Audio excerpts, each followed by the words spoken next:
వర్షం పడి రోడ్డు పక్కన వాటర్ కనుక ఉండిపోతే చిన్నప్పుడు సైకిల్స్ మీద ఈ వాటర్ గుండా వెళ్తూ ఈ వాటర్ తులడం చూసి చాలా ఎంజాయ్ అయితే చేసేవాళ్ళం. ఇప్పుడు కూడా అదే పొరపాటు బండి మీద కానీ కార్ మీద కానీ వెళ్తూ చేస్తుంటే ప్లీజ్ ఆపండి. ఎందుకంటే వెహికల్స్ యొక్క టైర్స్ చూసుకుంటే ఈ టైర్స్ మధ్యలో మనకి గ్యాప్స్ అయితే కనబడతాయి. ఈ గ్యాప్స్ ని చాలా మంది గ్రిప్ అంటూ ఉంటారు, కానీ గ్రిప్ అయితే కాదు, వీటిని ప్యాటర్న్స్ ఆర్ గ్రూవ్స్ అంటారు. వీటిని ఎందుకు ఇస్తారంటే మనం రోడ్డు మీద వెళ్ళినప్పుడు టైర్ అనేది మనకి రోడ్ తో అయితే కాంటాక్ట్ అయి ఉంటుంది. ఈ కాంటాక్ట్ అయినప్పుడు ఇన్ కేస్ ఎప్పుడైనా రోడ్డు మీద వాటర్ గానీ మడ్ గానీ ఉంటే టైర్ కి అక్కడ ఫ్రిక్షన్ లేకుండా చేస్తుంది, అంటే గ్రిప్ అయితే కోల్పోతుంది. ఈ సిచ్యువేషన్ ఓవర్కమ్ చేయడానికి ఆ గ్యాప్స్ అయితే మనకి ప్రొవైడ్ చేస్తారు.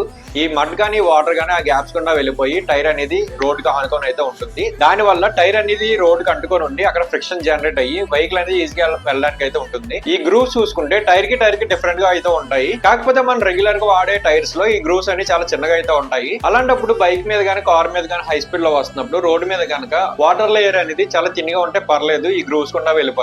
కానీ వాటర్ లెవెల్ అనేది ఈ గ్రూవ్ కన్నా కొద్దిగా ఎక్కువ కనుక ఉందనుకోండి, టైర్ అనేది రోడ్ తో కాంటాక్ట్ అయితే కోల్పోతుంది. దీని వల్ల ఏమవుతుందంటే ఏ వెహికల్ అయినా సరే అదుపు తప్పి యాక్సిడెంట్ అయ్యే ఛాన్సెస్ చాలా ఎక్కువ అయితే ఉన్నాయి. సో ఎక్కడైనా రోడ్డు మీద వెళ్తున్నప్పుడు ఇలాంటి వాటర్ బాడీస్ అనేవి కనబడితే మీ వెహికల్ ని స్లో చేసి వెళ్ళండి. లేదంటే పక్కన ఇన్ కేస్ స్పేస్ ఉంది అనుకుంటే ఆ స్పేస్ నుంచి అయితే వెళ్ళండి. లేదు నేను ఇంకా వాటర్ తొలగొడతాను, చిన్నపిల్లలాగా వెళ్తాను అనుకుంటే గనక ఇంకేముంది, మీ వెహికల్ అయితే చితికిపోతుంది, మీ జేబుకి చిల్లు అయితే పడుతుంది.